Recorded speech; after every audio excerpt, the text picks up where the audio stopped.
Leon S. Kennedy is without a doubt one of the most beloved and popular characters in Resident Evil, if not the most beloved and popular. He's an icon of both this series and gaming itself, and one of the faces of the franchise. Despite this, however, he's been absent from the mainline games since Resident Evil 6, which was released 13 years ago. Sure, the remakes of Resident Evils 2 and 4 kept him in the limelight, and the CGI films, Bandera and Death Island, ensured that fans still got to see him as the story of the series continued to move forward. But this was not enough. Everyone also wanted to see him star in a new, modern game, hence why there was, in regards to his potential return in the latest entry in the main series, Resident Evil 9 Requiem, no shortage of rumors, leaks, and speculation. Well, after months of this and waiting patiently for Capcom to finally confirm what we were all hoping for, a leak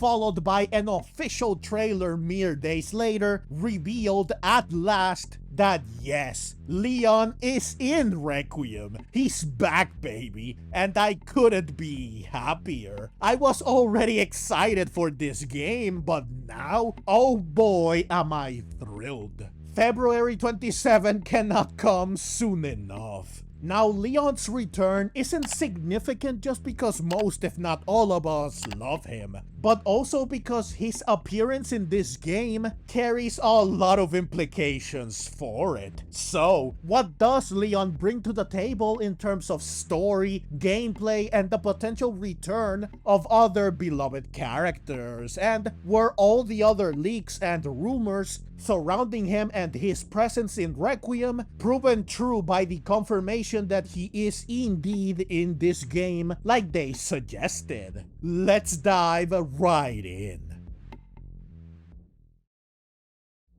Leon made his debut in Resident Evil 2, which was of course set in Raccoon City, more specifically during its descent into becoming Hell on Earth following the outbreak of the T-Virus. The fall of Raccoon City isn't just how Leon got his start in the world of survival horror, it's also what shaped him into the character we saw in Resident Evil 4 and onwards, and who he is today. However, while he survived the events of that fateful night in 1998, he didn't do so unscathed. Not only was he set up for a life of constantly battling unimaginable evils, but he was also left with scars and regrets that he never quite got over. Resident Evil 9's return to Raccoon City offers Leon a chance to close a book that has been open for 30 years. An opportunity to right some of the wrongs from back then, to remember those he couldn't save and atone for failing to save them, to confront his past, to once again face the place where a part of him died, and to finally put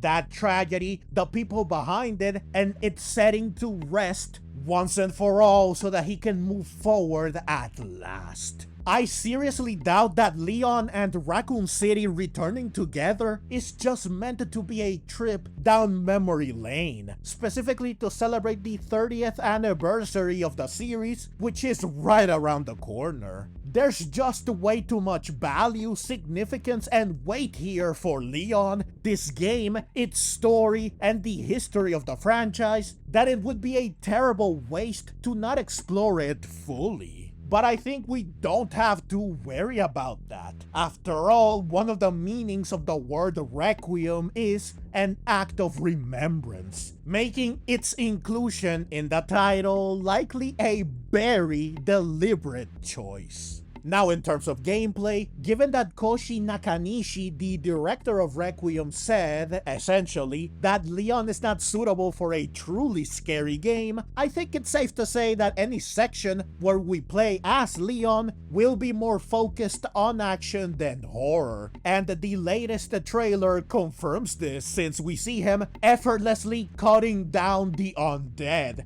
both figuratively with expert gunplay, kicks, and stylish executions, and literally with a freaking chainsaw. No doubt getting some payback for all the times he was the one on the receiving end of a chainsaw. He went from only being able to lose his head to a chainsaw, to being able to parry them, to now being able to use them. Truly peak character development. But yeah, clearly Grace is the one who will provide a proper survival horror experience. One where you mostly run, hide, and avoid combat as much as possible, while Leon will basically allow us to play Doom. This is honestly perfect, not only because each character gets to play to their strengths, but also because much like the ability to switch between first and third person, it allows this game to appeal to more people. Whether you prefer first person over third person and vice versa, and whether you prefer action over horror and vice versa, or you prefer having a blend of both,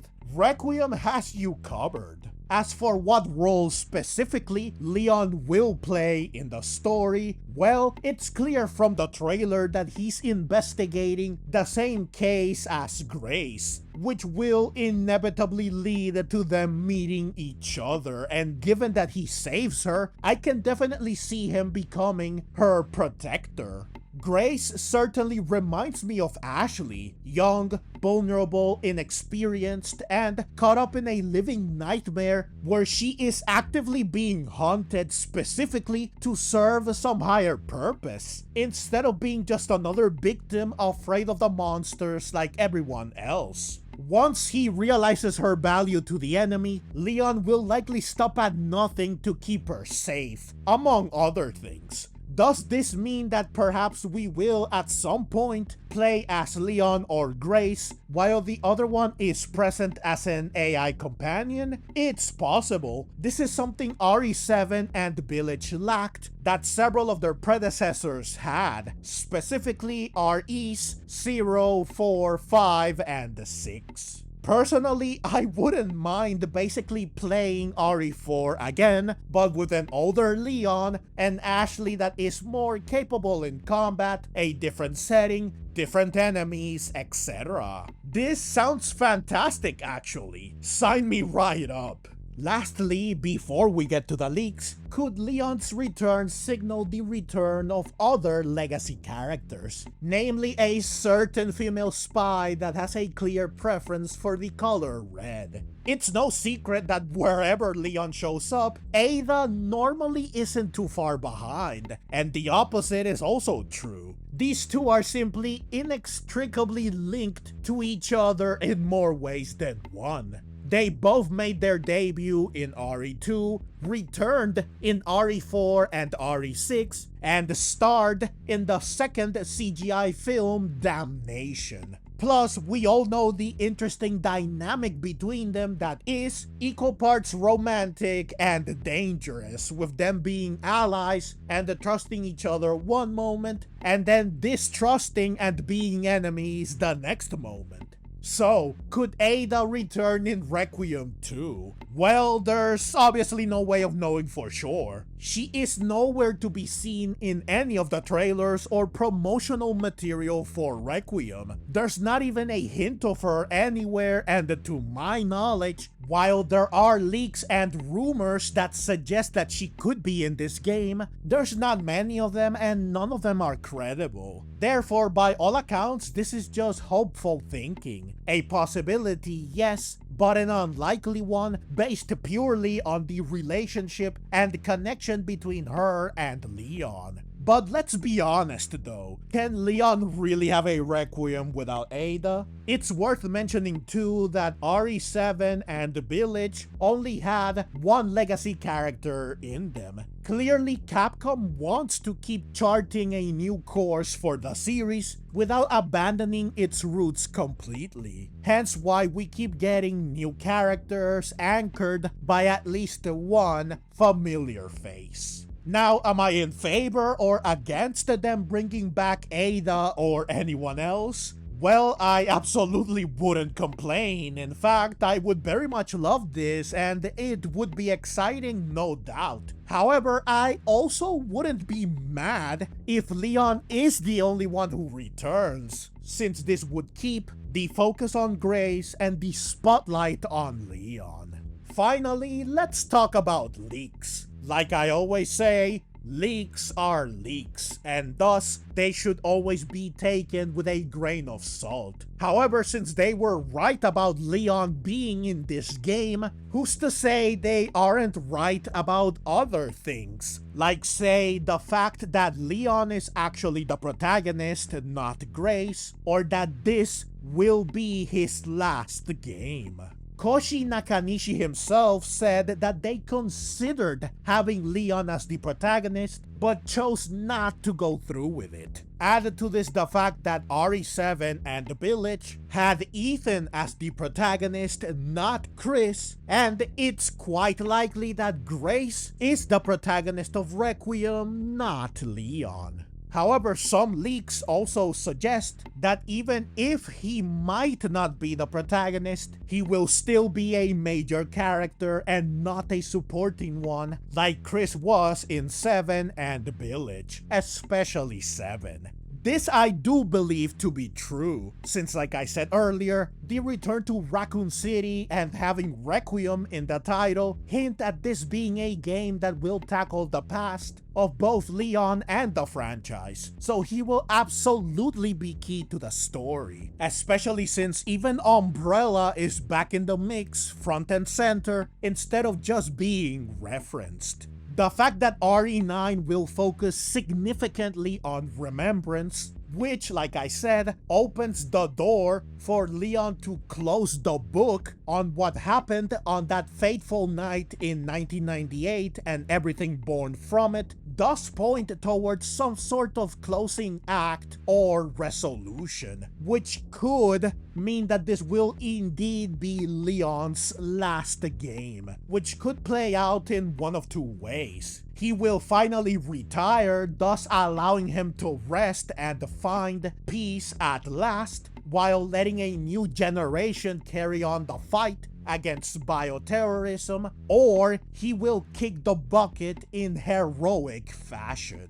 While both outcomes fit the theme and the tone this game seems to be going for, I don't think it would be wise to get rid of Leon regardless of how they go about it. Again, we are talking about one of the faces of the franchise, an icon of the series and the gaming, a legendary character loved by almost everyone. Having him make an exit would be a terrible mistake with dire consequences, both financially and in terms of community reception. I'm sure that revealing that Leon is in this game and updating the cover to reflect this made the pre-orders skyrocket. Leon is a literal money printer. Make anything Resident Evil related with Leon and you will make bank guaranteed. There is just no way that Capcom throws this away. No one would. This isn't about greed. It's just the nature of the beast. Companies want to make money. Moreover, getting rid of Leon is a surefire way to get massive outrage from fans. This is something you don't want, especially if it affects the long-term popularity and the success of the franchise. These negative effects would of course be amplified if his removal is permanent. So personally, I just don't see this being Leon's last rodeo, especially since Chris survived both RE7 and The Village. Though granted, these two games didn't have such emphasis on remembering the past and moving on from it. I certainly absolutely hope that I'm right, because man, I don't even want to think about saying goodbye to Leon. I can't. I refuse. Please, Capcom, let the GOAT live and continue to kick on dead butt for years to come.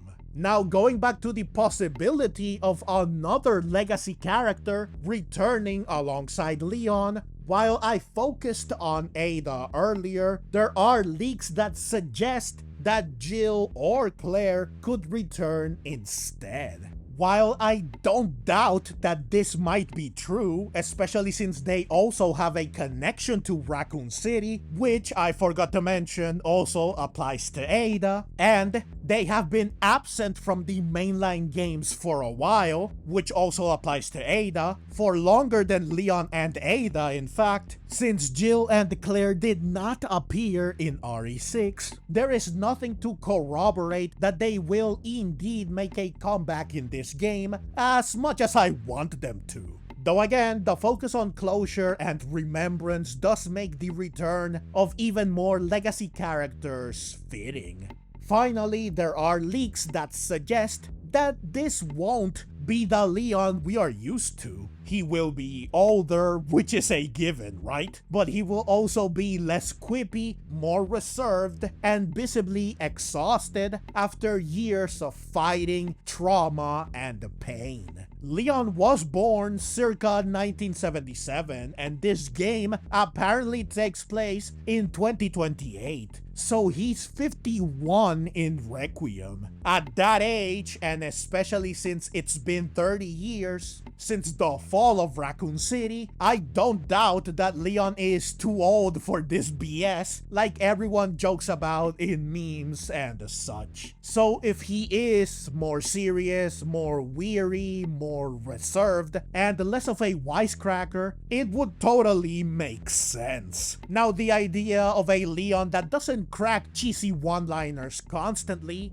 does sound disappointing, but I'm sure he will still bring some much-needed humor and levity to Requiem, judging by the trailer, which showcases both his hilarious sarcasm.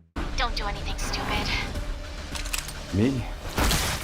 Never. And his classic funny one-liners. Think I want a second opinion. Also, I just want to mention that Leon is known and iconic for many things. One of them being the fact that he wears amazingly cool jackets. From his legendary bomber jacket in RE4, which is easily his most recognizable look, to the more fitted, sleek jacket he wore in RE6, his jackets have always been incredibly stylish, and crucially, also more than just fashion. They are part of his identity. The bomber jacket exudes confidence and adaptability, perfect to encapsulate that he is no longer a rookie here. Meanwhile, the more tailored, refined jacket from RE6 screams professionalism and seriousness, ideal to reflect his growth into a more seasoned and resolute government agent. Requiem continues the long-standing tradition by giving him yet another jacket that is not just sharp and badass as usual, but it also matches who he is. It's a darker, heavier jacket this time around, which is on point for this far more mature, experienced, and warier version of Leon. And yes, as is also tradition, he will likely lose this one too, which will reveal the tactical gear, holsters, etc. he definitely has underneath.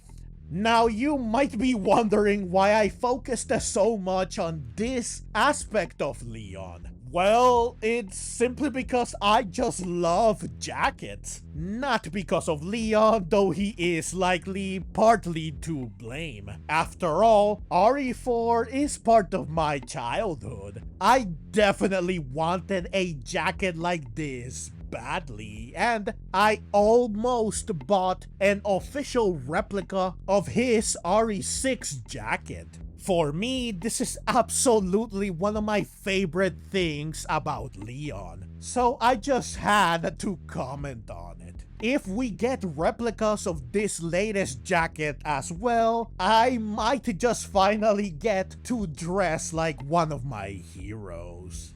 Finally, for real this time, I've seen many people speculating that Leon will once again get infected with whatever the main virus is. The evidence that points to this is a black mark seen on the right side of his neck, which is really only visible in this shot. While I cannot definitively prove or disprove this theory, it is compelling and it does have some merit, especially since there is again precedent for it. This could very well be a sign of infection, but it could also just be some sort of scar. I really cannot say for sure at this point. What I can say with certainty is that he survived Las Plagas. Therefore, he is definitely capable of overcoming whatever this is.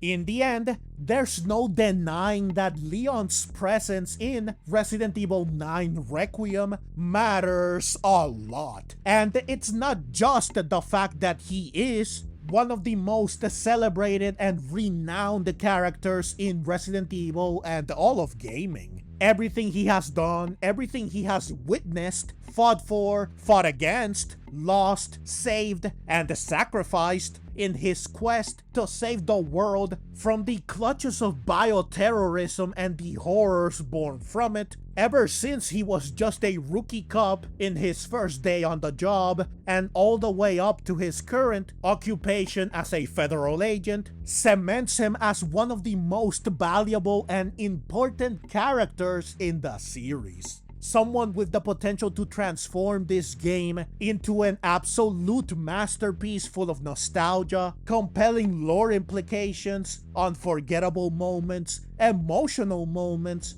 thought-provoking moments, thrilling moments, and meaningful resolutions that could change the future of the franchise forever. Again, February 27 cannot come soon enough. Please let me know your thoughts down in the comments below. Are you excited for Leon's return? What do you think this game has in store for him and for us? What do you think of the many leaks I covered? Will this be Leon's last game? And do you think that more legacy characters will return? And if so, who? If you enjoyed this video, please do consider dropping a like and subscribing. I would very much appreciate it. Also, please do check out one of the videos on screen as well. And if you'd like to support the channel and help me keep making content like this, you can find all the ways to do so in the description and in the pinned comment. Whether it's through a small donation or just watching and sharing, every bit of support means the world to me. Thank you so very much for watching, and let's meet again in the next video.